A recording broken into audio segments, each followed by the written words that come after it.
সকালবেলা ব্রেকফাস্টে এবং রাতে ডিনারে এক বাটি আটা দিয়ে একেবারে হালকা ফুলকা একটা নাস্তা তৈরি করব, যেটা আমরা খুব সহজে বানিয়ে নিতে পারি আর খেতে অসম্ভব মজার লাগে। খুবই মজার একটা নাস্তা, বেশি সময়ও লাগে না, মাত্র একটা উপকরণে এই সুন্দর নাস্তাটা কিন্তু আমরা যে কোনো সময় বানিয়ে নিতে পারি। সাথে খাওয়ার জন্য একটা চাটনিও তৈরি করব। তো চলুন রেসিপিটা শুরু করা যাক। আশা করি আপনাদেরও অনেক বেশি মজার লাগবে। তো প্লিজ সবাই ভিডিওটিতে একটি লাইক করে পুরো ভিডিওটা দেখার জন্য আপনাদের কাছে অনুরোধ রইল। তো এটা তৈরি করতে বন্ধুরা আমার লাগবে এক বাটি আটা। আমি আটা দিয়ে তৈরি করছি, আপনারা চাইলে ময়দা দিয়েও তৈরি করতে পারেন। তো আটাটা আমি নিয়ে নিলাম, নিয়ে এবার একটা বাটিতে আটাটাকে ঢেলে নিলাম। এর মধ্যে দেব সামান্য লবণ, মানে যতটা লবণ লাগবে, আর 1 চামচ চিনি দেবো, হালকা মিষ্টি হবে, খেতে ভালো লাগবে। আর হাফ চামচ বেকিং পাউডার দিলাম। দিয়ে এবার শুকনো উপকরণগুলো খুব সুন্দর করে মেখে নেব। এর মধ্যে দিয়ে দেবো আমি 1 চামচ সাদা তেল, আপনারা বাটার অথবা ঘিও কিন্তু দিতে পারেন। এইবার আমি শুকনোভাবে আগে মেখে তারপরে অল্প অল্প জল দিয়ে এটাকে পাতলা করে একটা ব্যাটার রেডি করব। এখানে কিন্তু বন্ধুরা আপনারা বেকিং পাউডারটা না দিতে চাইলে একটা ডিমও কিন্তু দিতে পারেন। আমি নিরামিষভাবে তৈরি করছি বলে বেকিং পাউডারটা দিয়ে তৈরি করলাম। তো দেখুন বেকিং পাউডারটা দেওয়ার জন্য কতটা মানে ফুলে গেছে ব্যাটারটা। তো আমি একটু টাইম নিয়ে এটাকে ভালো করে ফেটিয়ে নেব। এটা অবশ্যই বন্ধুরা এরকম পাতলা করে তৈরি করবেন, তাহলে খুব সুন্দর নাস্তাটা তৈরি হয়। খুবই সামান্য উপকরণ লাগে, খেতে অসম্ভব মজার লাগে এই নাস্তাটা। তো আমি ওটা 10 মিনিটের জন্য রেস্টে রেখে দেবো। এদিকে যে চাটনিটা তৈরি করব তার জন্য কিছুটা তেঁতুল আমি ভিজিয়ে রেখেছিলাম, ওটাকে একটু চিপড়ে মানে ছিবড়াটাকে ফেলে দেবো।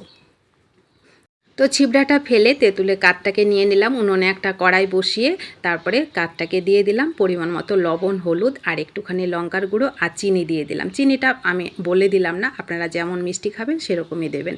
এই চাটনিটা খেতে অসম্ভব মজার লাগে, খুবই ইজি তৈরি করা যায়। আর এই চাটনিটা বানিয়ে আপনারা ঘরে সংরক্ষণ করেও কিন্তু খেতে পারেন।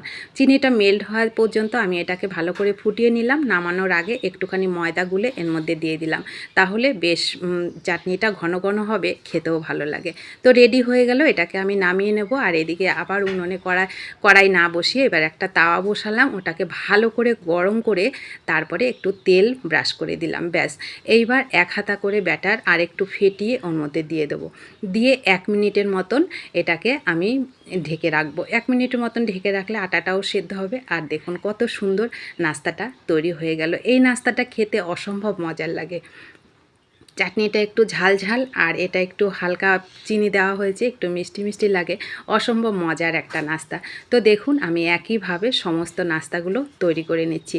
প্রত্যেকটা নাস্তা একই রকম হয় আর খেতে দুর্দান্ত স্বাদের হয়। একদিন অবশ্যই বাড়িতে তৈরি করে খেয়ে দেখবেন, খুবই একটা হালকা ফুলকা নাস্তা, অসম্ভব মজার খেতে। তো দেখুন কতটা সুন্দর হয়েছে এই নাস্তাগুলো। এই নাস্তাগুলোকে আপনারা কিন্তু দুধে ভিজিয়েও খেতে পারেন, সেক্ষেত্রেও কিন্তু দারুণ লাগে এই পিঠাগুলো খেতে, মানে পিঠা হিসাবে চালের গুঁড়ো দিয়েও আপনারা করতে পারেন এইভাবে। তো রেডি হয়ে গেল আমার দারুণ স্বাদের হালকা ফুলকা নাস্তা, খেতে দুর্দান্ত স্বাদের হয়। অবশ্যই বাড়িতে তৈরি করে খাবেন। আর ভালো লাগলে ভিডিওটিতে প্লিজ একটু লাইক করবেন। আর নতুন বন্ধু হয়ে থাকলে চ্যানেলটা সাবস্ক্রাইব করে আমার পাশে থাকবেন। যারা পাশে আছেন তাদেরকে আমার অসংখ্য অসংখ্য ধন্যবাদ ও ভালোবাসা। তো দেখুন নাস্তাগুলো কত সুন্দর নরম আর সফট রেডি হয়েছে। আপনারা যখন তৈরি করে খাবেন তখনই বুঝতে পারবেন।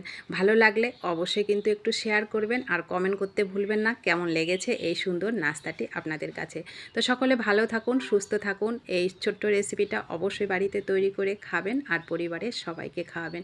খুবই ইজি একটা নাস্তা, খেতে দুর্দান্ত স্বাদের হয়। তো সকলে ভালো থাকবেন, সুস্থ থাকবেন। দেখা হবে আপনাদের সঙ্গে নতুন কোনো রেসিপিতে। ধন্যবাদ আপনাদের সবাইকে রেসিপিটি শেষ পর্যন্ত দেখার জন্য এবং আমার পাশে থাকার জন্য। দেখুন চাটনিটা কত সুন্দর রেডি হয়েছে। এটা অবশ্যই ঘরে সংরক্ষণ করে রাখবেন, দেখবেন খেতে দারুণ লাগে এই চাটনিটা। তো ভিডিওটি এখানেই শেষ করছি। সকলে ভালো থাকুন, সুস্থ থাকুন। ধন্যবাদ সবাইকে।